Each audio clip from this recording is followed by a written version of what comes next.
मौन की शक्ति, आत्म खोज की यात्रा। किसी छोटे से गांव में एक युवक रहता था, अरविंद। वह अत्यधिक बोलने का आदी था। उसकी आदत थी कि हर विषय पर अपनी राय देना, दूसरों की बातों को काटना और अपनी बात को सबसे ऊपर रखना। परिवार के लोग, मित्र और यहां तक कि उसके सहकर्मी भी उससे कतराने लगे थे। उसे यह महसूस होने लगा कि लोग उससे दूरी बना रहे हैं, लेकिन वह यह समझ नहीं पा रहा था कि इसका कारण क्या है। एक दिन गांव में एक प्रसिद्ध संत आए, जिनका नाम महात्मा शिवानंद था। उनकी गहरी शांति और उनके चेहरे की सुकून भरी मुस्कान लोगों को आकर्षित कर रही थी। अरविंद ने सोचा कि शायद संत से उसे अपने जीवन की समस्याओं का हल मिल जाए। संत से मुलाकात। अरविंद संत के पास पहुंचा और बोला, गुरुदेव, मुझे एक अजीब परेशानी हो रही है। मैं हमेशा सच बोलता हूं, लेकिन फिर भी लोग मुझसे कतराते हैं। जब मैं किसी की गलती सुधारने की कोशिश करता हूं तो वे मुझसे नाराज हो जाते हैं। जब मैं उन्हें उनकी भलाई की बात समझाता हूं तो वे मुझ पर गुस्सा करते हैं। मुझे समझ नहीं आता कि मैं क्या गलत कर रहा हूं। संत मुस्कुराए और बोले, बेटा, क्या तुमने कभी सोचा है कि बोलने और सुनने के बीच का संतुलन कितना महत्वपूर्ण होता है?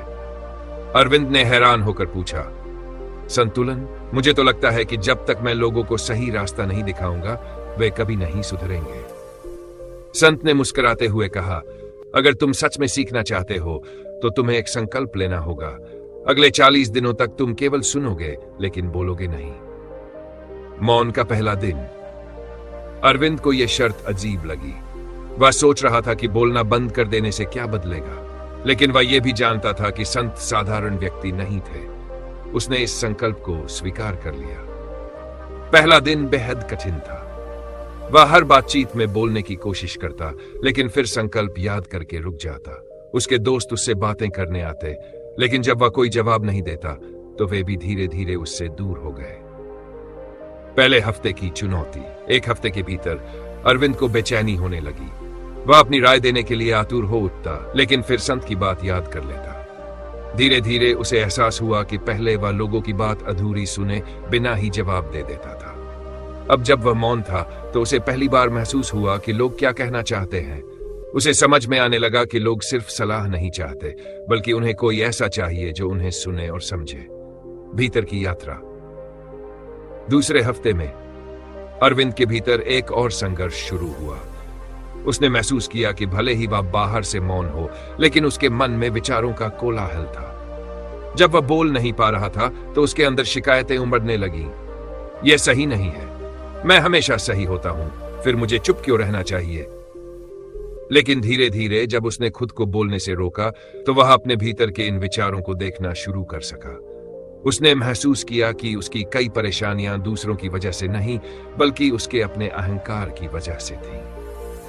तीसरे हफ्ते की परीक्षा। तीसरे हफ्ते में एक दिन उसके दोस्त आए और उसके मौन का मजाक उड़ाने लगे। वे बोले, क्या हुआ अरविंद, तुम्हारी आवाज चली गई क्या? पहले होता तो वह गुस्से से जवाब देता, लेकिन इस बार उसने सिर्फ मुस्कुराकर उनकी बातें सुनी। जब वह चुप रहा तो उसके दोस्तों को भी यह एहसास हुआ कि वे बेवजह उसका मजाक उड़ा रहे हैं। कुछ देर बाद वे खुद ही चुप हो गए। उस दिन अरविंद को समझ आया कि कभी कभी मौन सबसे बड़ा उत्तर होता है। आखिरी सप्ताह और आत्मजान। 40 दिन पूरे होने वाले थे। अब अरविंद को समझ में आ गया था कि मौन केवल चुप रहने का नाम नहीं है, बल्कि यह आत्मनिरीक्षण और गहरी समझ का माध्यम है। अब जब वह बोलता था तो उसके शब्दों में एक ठहराव और मिठास थी। उसकी बातें लोगों को पहले से अधिक प्रभावित करने लगीं।